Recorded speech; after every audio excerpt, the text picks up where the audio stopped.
વિદ્યાભારતી ગુજરાત પ્રદેશ સંલગ્ન ભારતીય સંસ્કાર નિકેતન સંચાલિત શ્રીમતી ગીતાબેન રાકેશકુમાર શાહ વિદ્યા સંકુલ શ્રી સરસ્વતી શિશુ મંદિર પાટણમાં ધોરણ 8માં અભ્યાસ કરતી વિદ્યાર્થીની વૈશ્વી કૃણાલભાઈ પટેલની અંડર 17 બહેનોની ચેસ સ્પર્ધામાં નેશનલ કક્ષાએ પસંદગી થઈ।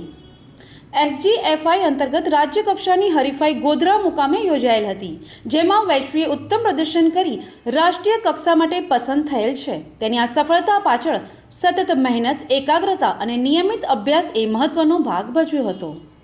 સાથે સાથે તેના કોચ કરણભાઈ ત્રિવેદી અને માતા પિતાનો પણ તેટલો જ સહકાર પ્રાપ્ત થયો હતો। શાળા પરિવારના પ્રધાનાચાર્ય દીદી ગુરુજી અને ટ્રસ્ટી વ્યવસ્થાપકોએ પણ વૈશ્વીને ચેસ રમવા માટે પ્રોત્સાહન પૂરું પાડ્યું હતું। રાષ્ટ્રીય કક્ષાની ચેસ સ્પર્ધા 27 થી 30 નવેમ્બર ત્રિપુરા ખાતે યોજાનાર છે, તે માટે વિદ્યાલય પરિવાર તેને ખૂબ ખૂબ શુભેચ્છાઓ પાઠવે છે। સ્કૂલ દ્વારા કર્ણભાઈ ત્રિવેદીને નિમણૂક કરવામાં આવી હતી। એ દરમિયાન દીકરીને એમની સાથે ઘણું બધું માર્ગદર્શન મળ્યું અને સમયાંતરે એક પછી એક એને સફળતા પ્રાપ્ત કરી। આ ઉપરાંત અમારા વિદ્યાલયની અંદરથી સંતોષ ગુરુજી પણ અમને ખૂબ મદદ કરી છે।